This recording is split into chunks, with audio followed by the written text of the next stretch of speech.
So in this next video I'd like to dispel some of the myths of hypnosis.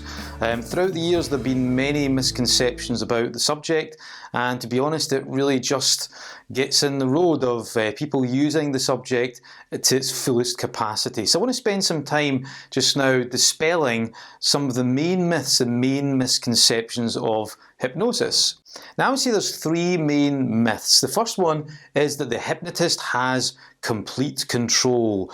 Look into my eyes, I will enter your mind and get you to do things that you didn't think you wanted to do, then I will give you amnesia so you don't even realise that you've done them, because I have complete control over your mind, your body, and the way that you act, the way that you are. And of course that's absolute nonsense. That's not the way hypnosis works at all. Hypnosis does have tremendous power. It can help create more control, but the power is not in you as the hypnotist, the power is in the person who's being hypnotized. And essentially what you're doing is you're acting as a guide to help the person navigate through their own internal mind so that they can harness more of their own power, more of their own resources. They actually did a study fairly recently where they took a bunch of people and they hypnotized them to become bank robbers. And guess what happened? It worked. But it only worked when they believed it was an experiment. As soon as they went out into the outside world, as soon as they realised that the experiment was over, then it didn't work. Now of course, if you took someone who was used to being a criminal, someone who liked to rob banks, and then you included them in the experiment, then it would work, because that's the kind of thing they like to do anyway. So you can't really do anything in hypnosis that contradicts a person's core values, their core identity, but what you can do is you can structure your interventions in a way that really fits with the way that they think, the way that they feel, and their core identity as a person.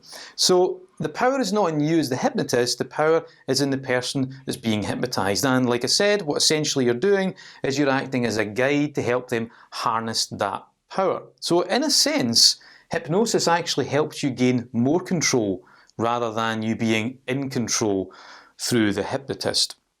So the second one is that you are zapped, your mind is completely stopped, you don't think any thoughts, you don't see anything, you don't experience any feelings, your mind is basically switched off. That's a different thing. That's called death. That comes later. Hopefully much later. There is this misconception that when you go into trance, when you experience hypnosis, that your brain is switched off, that you go under, that it's zapped in some kind of way. Again, this is not true whatsoever. In fact, again, most research, in fact pretty much all research, shows that when a person is hypnotized, when they go into trance, there's actually more brainwave activity. Usually when you go into trance, you start to get a heightened sense of awareness. A lot of the time your images become sharper, become clearer. Your hearing becomes a lot sharper. You can hear things that perhaps you wouldn't normally hear. You can access feelings a lot stronger because you're in this altered sense of reality. So this is absolutely not true. Your brain is not zapped, it's not switched off in any kind of way. In fact, in many ways, it's increased, but it's just increased in a slightly different way than what it would be if you were in the normal waking state. And the last one is a really interesting one, and this is that the state of hypnosis, the state of trance, is some kind of weird, unnatural state, something that only certain people can go into. You have to train your brain to go into. It's a very unnatural place. It's not normal. And again, this is complete nonsense. Actually, as human beings, we naturally go in and out of trance at various different times of the day. I'm going to talk about this a bit more later on, but the state of hypnosis is essentially when you become absorbed in experience, and this is something that we do naturally as human beings. I love to run. I don't know if there's any runners there. I also like to do sports. I like to go to the gym.